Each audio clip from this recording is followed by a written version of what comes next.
perfect way to end our 2-day whirlwind breakneck Giants baseball is the man who makes all the decisions. Kind of the crowning end to the 2 days here. Farhan Zaidi, great to have you. Thanks for stopping by. I know you're busy.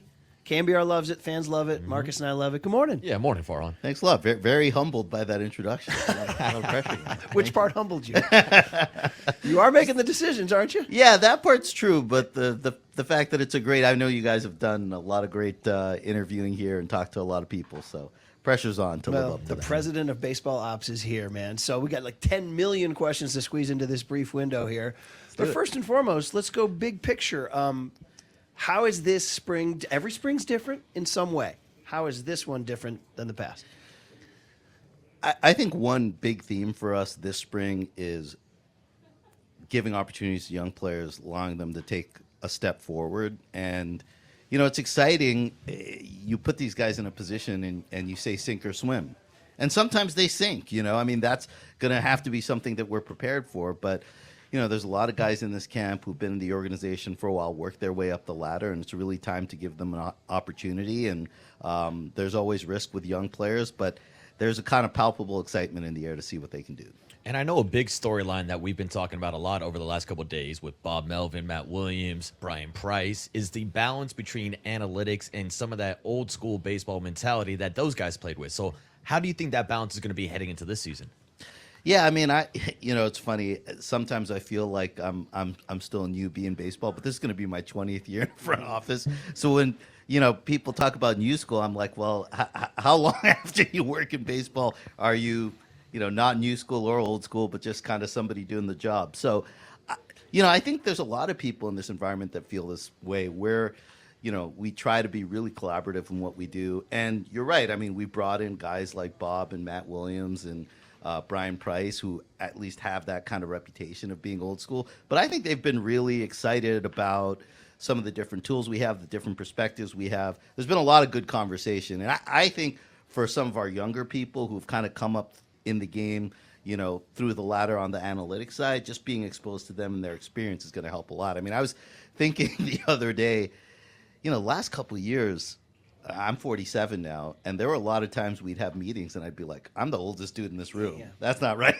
You know, that makes me feel old. Other than you know, with the question of whether we needed more experience, and so I like having some older dudes around. It makes me feel younger. Well, too. we love them too, and everything they've said has really resonated with Giants fans. Just the hum baby mentality and all that stuff. But going back to your original statement about the young kids that you're giving opportunities, so is it fair to slap the label on the Giants youth movement? Is that what's going on? I think so. I mean, especially on the pitching side. I mean, you talked to Brian and Bob. I think they'll echo this sentiment. So, you know, it's not just the people who've been around for a few years, kind of homers for our young players. That always happens. But it's nice to have their perspective coming in and seeing some of these young kids on the mound and their bullpens and their live BPs and seeing them get excited about those guys. So I do think it's going to be a youth movement. And that's one thing that I've learned in my time in San Francisco is that's what our fans really want to see. They want to see young guys coming up through the system, succeeding and becoming part of a winning team. And obviously, that's a formula that's worked here in the past. And so this is going to be a big year for that. And sticking on the topic of the rotation, outside of Logan Webb, there's a lot of young arms currently. We know about Jordan Hicks trying to make that transition from being a closer to a starter. I know Keaton Wynn's dealing with a little bit of an elbow injury. And with Cobb and Robbie Ray on the shelf, how confident are you putting out these young arms to start the season? Yeah, it's funny. We were having a meeting earlier this camp, and Brian Price mentioned, you know, just to kind of set up the rotations for games and who gets priorities for innings, it'd be nice for us to have a pecking order of these young guys and who we want to see and who we project to be on our team. And I was kind of like, we're going to let them figure that out. You know, we're going to let them sort themselves out because there's plenty of innings to go around in this camp. But you know, a ton of these guys, you know, even names that maybe our fans are less familiar with, guys like Landon Roop and Carson Seymour, you know, in addition to Mason Black and Carson Wisenhunt and obviously Kyle Harrison, some of the guys that are more familiar to our fans. I think it's going to be great for our fans and for us to see these guys in game action, you know, in the next couple of weeks because they've been throwing the ball lights out in bullpens and live BPs, and obviously this is the next stage, so it'll be a fun test for them. So we say youth movement, and it's accurate in many ways, but there's also room for veterans. You signed Jorge Soler. Robbie Ray is also you mentioned. So Can you describe to the fans out there sort of like the blend of saying, yeah, we're letting young kids sink or swim, but we're also going to add veterans? Right.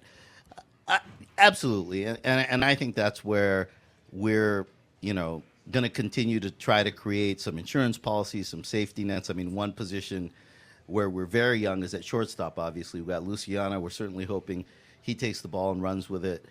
Tyler Fitzgerald, don't want to leave him out of that group. Casey Schmidt's another guy who factors in there. But, I think that's a position where we might bring in a veteran, maybe even on a non-roster deal, to come in and compete and push these guys a little bit. And I think we could see the same thing on the pitching side. Just a quick follow-up to that, Marcus. So that goes back to the comment that got a lot of traction a week ago. So you said further additions unlikely. Right. Caught a lot of fans' eyes and ears. But you're saying further additions still possible. Definitely still possible. I mean, I guess part of what I was saying, and I think it's fair to say where we are in the calendars, the offseason's over. I mean, we got a game tomorrow, and so we're kind of shifting into that mode as an organization. But again, you make additions in season too. You're in a constant mode of assessing what you have and where you can improve. And so that'll be true here. But it is interesting. You kind of get into this mode of playing games and the evaluation ratchets up another level. I mean, it's one thing to evaluate guys in BP or, in infield work. When guys are in game settings, I mean, if some of these young guys really impress us, we might go the other way and say, hey, maybe we thought we needed something here, but these guys are playing so well, we're going to just keep it going with that group. Farhan Zaidi, obviously live from Scottsdale Stadium this morning. And Farhan, I wanted to go back to the youth movement. You brought up Marco Luciano and getting the opportunities at shortstop. We saw a lot of roster movement up and down from the AAA level to the Major League level last year. One guy I wanted to ask about is Luis Matos. With the outfield with Slater, Yaz, Jung-Hoo Lee, Conforto, what's the game plan for him to get him as many at-bats as possible? Yeah, I think we're going to have a little bit of a challenge there in terms of, do we want him on the big league roster where, to your point, I think we view Conforto, Lee, and Yaz as the starting outfield. And obviously those are three left-handed bats. He could be a right-handed bat who kind of rotates in and out. He can play all three outfield spots. Maybe you could get 300-400 at-bats in that role. Certainly when guys go down, he's a guy we're confident in playing every day. Do you let him kind of play even on a more regular basis in Sacramento? I mean, that's not something we want to do because we think he's ready for this step. And, as you guys know, he worked hard this offseason. He looks great. And again, I just think there's enough of an opportunity in our outfield, even if the opening day look is set, where if he continues to build on what he did last year, we're going to see him a lot. Okay, industry question, because this is macro for baseball. Very unusual situation right now with the number of players, big name players, big talented players who have won big awards that are unsigned. What is your comment on what's going on in this industry situation right now? I mean, I could say the name Scott Boras. You can choose to get in there if you want. But how do you tell the fans right now, how can baseball executives and players be at such odds that there's no signings going on industry-wide? Yeah, I would like us to, and I think there's motivation on both sides to get together and figure out a solution that everyone's happy with. I've kind of mentioned, I like the idea of a multi-year deadline earlier in the offseason. I personally don't think that's going to impact spending. I mean, it's, even if it's last-minute shopping, there are other deadlines in baseball, the amateur draft, international, and, I guess one case in point is when you look at the international free agents who have that 30-day, 45-day posting window, those guys get pretty good deals. So I don't think the deadline hurts them. In fact, I mean, in every free agent negotiation at some point, the agent's got to say, hey, I'm bringing this process to a close, so you need to figure out what you're willing to do, and I'm going to, kind of bring this process to completion. So if there was an industry-wide date for that, I think that could work. But I've heard player concerns. I have a lot of respect for Austin Slater, and he mentioned the concerns that players have that might impact spending. So whatever it is, some way to make the players satisfied that the spending's going to be at the same level or higher, but where we're not sitting here, as games are starting with prominent players without teams. I think, as an industry, we need to keep looking at that. Is it? Sorry to interrupt, but is this a Scott Boras thing? Is that it? I don't think so. I mean, I wouldn't place it on any one agent or one specific player. We've seen it happen with different players and different agents through the years. Again, it's just a really challenging environment with no deadline. Like, what's going to compel you to say, hey, we got a deal and we're just going to move on it? So I wouldn't say this is about any one player or agent.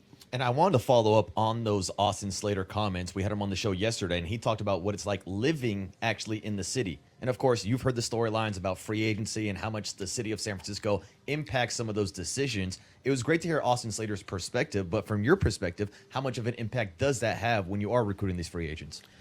Yeah, I really don't think it does. And one of the things that benefits us is when players do their research and talk to players who have played in the city, whether it's guys who have played for the Giants through the years or even guys on the current team. I mean, you talk to the players on our team to a man right now, they'll tell you how much they love the experience of playing for the Giants, living in the city, you know, different opportunities. We have guys that live in the East Bay if they have families and they want a little bit more room. So I think the quality of life is really high, and it's obviously one of the more expensive places to live in the country, which we all deal with to a certain degree. But I think the positives far outweigh, you know, any concerns guys would have. So I know that narrative is out there. I don't hear it from players. I mean, I think sometimes I hear it from agents as a negotiating tactic, and that's just something we have to deal with. But again, that's why I'm always asking our players, what's the experience like? How much, you know, how can we make the experience better for players? And I think they do a good job of creating a good reputation for us around the game. Squeeze in as much as we can with Farhan Zaidi, who's kind enough to stop by here before we all got to sign off and watch a game tomorrow, Giants-Cubs at noon. Just specific positions. You talked about shortstop. Third base. Yeah. We had J.D. Davis in here. We had Casey Schmidt in here. We know Wilmer can play there. There's a lot of options. There's other options out there on the market, too. Yeah. How would you handicap the third base situation right now? Yeah, I think when we're looking at both shortstop and third base, because of our pitching staff, and I know other people have made this point, it's certainly something we talk about internally, we want to feel like those guys are going to gobble up ground balls and convert them into outs. Like having a good defensive left side of the infield is really important to us. You know, when you look at third base, J.D. Davis came a long way, especially in the first half of the year before fatigue set in. He was playing a really good third base. We need that from him over the course of a whole season. Casey Schmidt's got great defensive tools. We've moved him around some, and maybe playing third base more consistently will allow us to see that. And again, that's sort of the challenge for Marco. I think he's got challenges like every rookie does offensively and defensively, but we want to see him play an average or better shortstop. And I think he feels like he has the capability of doing that, but that's going to be part of it. It's not going to just be what he does with a bat because, you know, you've got guys like Logan Webb and Alex Cobb, now Jordan Hicks. We got a lot of guys who are going to generate ground balls to that side of the infield, so defense is going to be key. And the last position I wanted to ask you about is catcher. And we know Patrick Bailey took advantage of the opportunity last year. Seems like he's going to be your everyday catcher. You bring in Tom Murphy this offseason. Blake Sable's got the ability behind the plate as well. That leaves Joey Bart, who's out of options now. What does the future look like for Joey Bart with the Giants? Yeah, it's you know, we're going to play out this camp. I mean, things happen all the time, especially at that position. Joey had a great offseason. I don't know if you guys have seen him. He looks great. He's in great spirits. And, you know, he's going to be in the big league somewhere, whether it's for us or for another team. Some of that's just going to be determined by our health, our roster, what kind of camp he has.